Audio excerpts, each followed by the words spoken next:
বর্তমান বিশ্বে যুদ্ধ এবং সংঘাতের ফলে ব্যাপক ভিত্তিতে মানুষের অধিকার খর্ব হচ্ছে।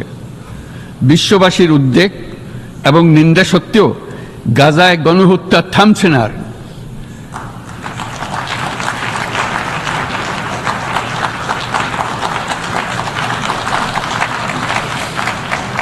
ফিলিস্তিনের মতো বিদ্যমান বাস্তবতা কেবল আরব কিংবা মুসলমানদের জন্যই উদ্বেগজনক নয়, বরং তা সমগ্র মানব জাতির জন্যই উদ্বেগের বিষয়।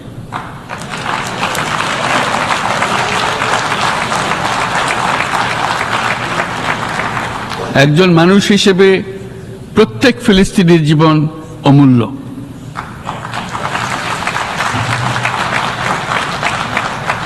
ফিলিস্তিনের জনগণের বিরুদ্ধে যে মানবতা বিরোধী অপরাধ হচ্ছে তার জন্য সংশ্লিষ্ট সকলকে দায়বদ্ধ করতে হবে।